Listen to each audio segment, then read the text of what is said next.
Τώρα θα πάμε ξανά στον Γιώργο, ο οποίος βρίσκεται στη Καριά, που είπαμε μέχρι το 2003 Καριά, από το 2003 και μετά Κολοκοτρονίτσι και Καριά φυσικά.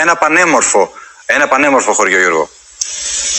Στις καρδιές του κοινού παραμένει η Κολοκοτρονίτσι και εδώ δίπλα μου έχω τον πρόεδρο της Καριάς, τον κύριο Μαυρόγιαννη. Κύριε Μαυρόγιαννη, οι επισκέπτες του χωριού ψάχνουν να βρουν τα σημεία που έχουν γίνει τα γυρίσματα, ψάχνουν να βρουν τα γνωστά. Ψάχνουν, ναι, έρχονται. Έρχονται και με λεωφορεία. Όχι μόνο ιδιώτες με αυτοκίνητα. Έχετε συχνά επισκέπτες γενικά στο χωριό? Έχουμε επιτοπλίστων Κυριακές. Σαββάτα Κυριακές. Να ρωτήσω και τον πρόεδρο του Πολιτιστικού Συλλόγου, τον κύριο Καλάνη, να μου πει γιατί επιλέχθηκε το χωριό. Καλησπέρα και από μένα. Πιστεύω ότι το χωριό, επειδή έχει κηρυχτεί παραδοσιακός οικισμός εδώ και πολλά χρόνια, κρατάει την αυθεντικότητά του και το κυριότερο ότι περικλείεται από ένα απόλυτο φυσικό περιβάλλον. Με όμορφο πολύ και γι' αυτό. Ο Γιώργος Δενέζης δίπλα μου ήταν μικρό παιδάκι και συμμετείχε στα γυρίσματα των πρώτων επεισοδίων της σειράς Γιάννη. Και επίσης ο κύριος Κάπας, ο σκηνοθέτης μας, τον ξέρει και από το πρόσφατο Voice το οποίο συμμετείχε. Θέλω να μου πει την εμπειρία του και τι θυμάται από τα γυρίσματα της σειράς. Καλησπέρα στο κανάλι. Καλησπέρα σε όλη την παραγωγή. Εγώ θυμάμαι, ήμουν πολύ μικρός εδώ, 7 χρονών περίπου. Ήθελαν μας πήραν και για κομπάρσους. Είχαμε χαρά τότε που θα συμμετείχαμε στη σειρά. Βλέπαμε τους ηθοποιούς. Εδώ επιτοπλίστων στην πλατεία ήταν... Και βλέπεις ακόμα και τον εαυτό σου στα επεισόδια. Ναι.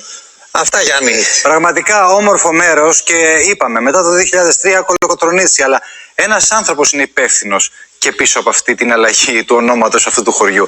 Μεγάλη αγάπη για την Καριά και σηματοδοτεί για μένα ένα πολύ σημαντικό πράγμα για τη ζωή μου, για την καριέρα μου. Πώς έγινε η επιλογή? Το ρεπεράζ δηλαδή πήγες εσύ, το έκανες με διευθυντή φωτογραφίας, το ψάξατε πολύ για να το βρείτε? Ήμουνα και εγώ στο ρεπεράζ, αφού είχαν κάνει ένα πρώτο ξεκαθάρισμα. Ψάχναμε να βρούμε παραδοσιακά χωριά που να έχουν και το χρήσμα, ας πούμε, αν μου επιτρέπετε η έκφραση, ή τέλος πάντων να έχουν το χαρακτηρισμό παραδοσιακού οικισμού, ούτως ώστε να μοιάζει κάτι παλιό και καλέσθητο. Και μέσα στα 10 χωριά που οι άνθρωποι μας είχαν επισκεφτεί και επιλέξει για να μπορέσουμε να κάνουμε την τελική επιλογή, υπήρχε και η Καριά. Εγώ πήγα σε αυτά τα χωριά και νομίζω και η Άννα Χατσοφιά ήταν μαζί και ο σκηνοθέτης βέβαια ήταν τότε ο κύριος Λιχναράς, και με αυτό το χωριό πραγματικά μαγευτήκαμε. Να σκεφτείς ότι το σύριαλ είναι τοποθετημένο στην Αρκαδία. Εγώ λέω είναι περήφανος Αρκάς. Το λέω και έχω βραβευτεί και από τους συλλόγους Αρκάδων μέχρι και στη Νέα Υόρκη και των ομογενών, δηλαδή παντού. Δηλαδή χαρακτηρίζεται σαν αρκαδικό το χωριό αυτό. Εξού και το Κολοκοτρονίτσι, ο Κολοκοτρώνης δηλαδή, ο Αρκάς. Όμως ο τόπος, ο κατάλληλος, βρέθηκε στην Αργολίδα και ήταν αυτό το χωριό, το οποίο πραγματικά είναι μαγικό, γιατί και το φυσικό του τοπίο, το γύρο, είναι πάρα πολύ ωραίο, αλλά και έχει διατηρηθεί σαν παραδοσιακός οικισμός και έχει μια αισθητική πάρα πολύ, χωρίς να είναι επιτηδευμένη, είναι πάρα πολύ όμορφο. Οι κάτοικοι τι λέγανε όταν κάνανε τα γυρίσματα εκεί? Τι λέγανε και στην προβολή? Και κάθε πότε πηγαίνατε? Τους κατοίκους πηγαίναμε όσο μπορούσαμε πιο συχνά, κάναμε τις μεγάλες σκηνές στην πλατεία, και βέβαια κλέψαμε σε διάφορους σε πιο κοντινούς προορισμούς και σε σπίτια κλπ, τα εσωτερικά.